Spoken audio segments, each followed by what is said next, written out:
students. Today, we will take the first chapter of the book Moments. It is named as The Lost Child. It is written by Mulk Raj Anand, a famous Indian writer.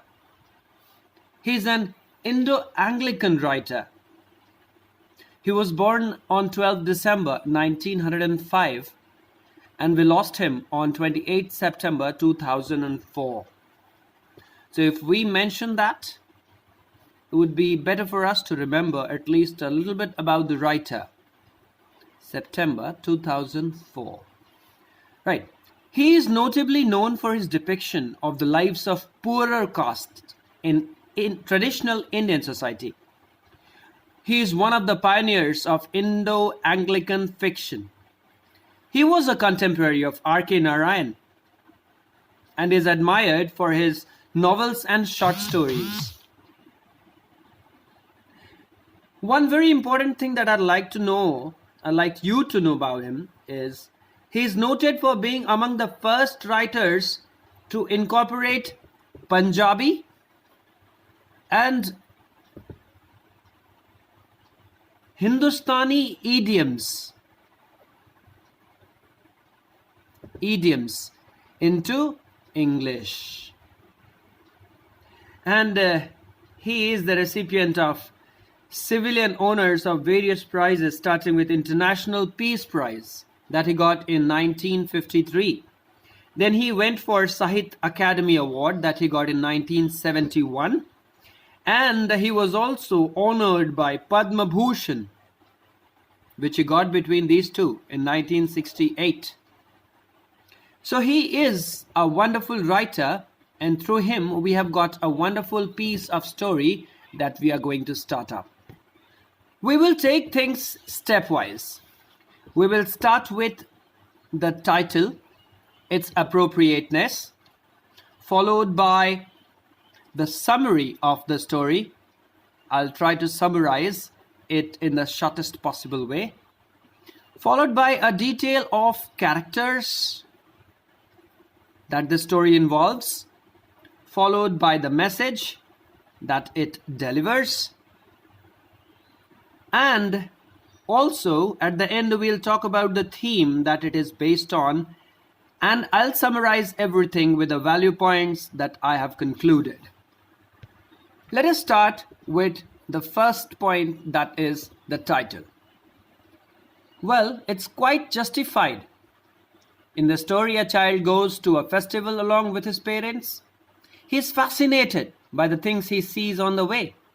There are lots of attraction for this little kid. He asks his parents to buy those things for him, but the parents deny. Then he gets attracted to a roundabout, and suddenly he finds that his parents aren't there.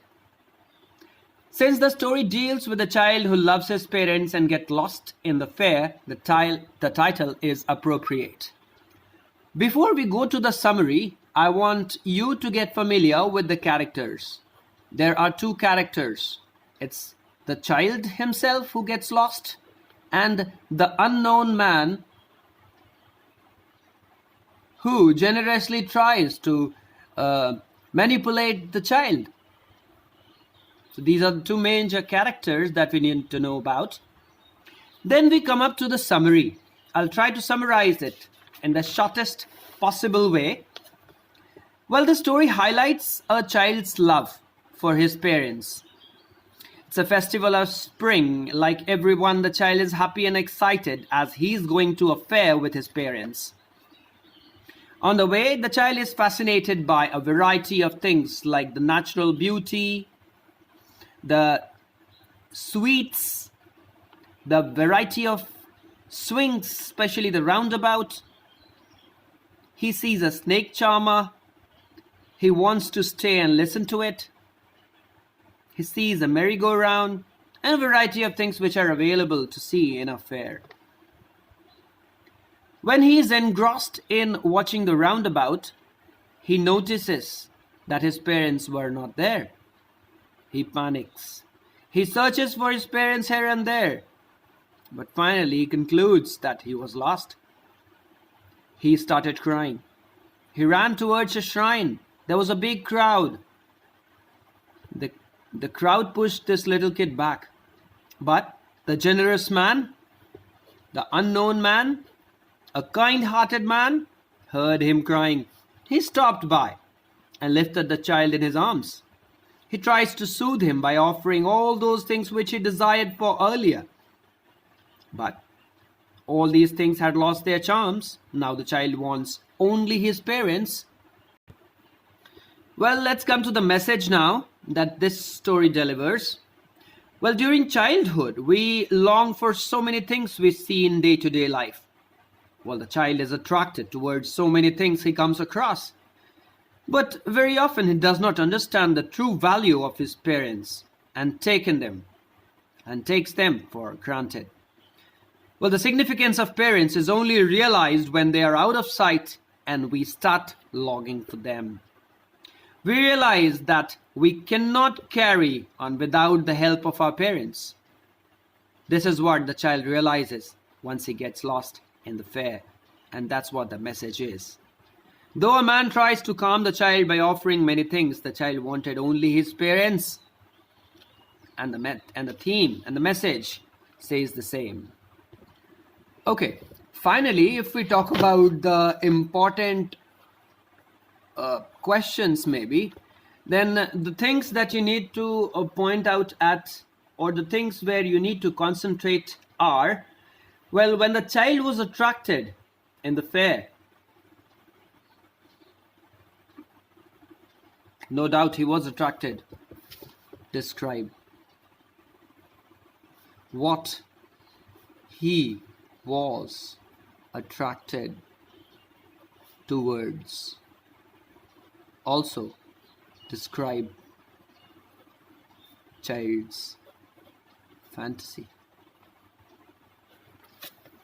There could be many more points that we should look at. Like, why did the child did not take anything at the end when that generous man was offering him? Why did he only want his parents despite of all the things that he was offered? How beautifully the relationship between a child and a parent is described. They have a conversation within their thoughts. So all these things are very important to look at. I hope you have understood the story, and I wish you come up with all sort of complicancies, all sort of queries that you have. Good luck.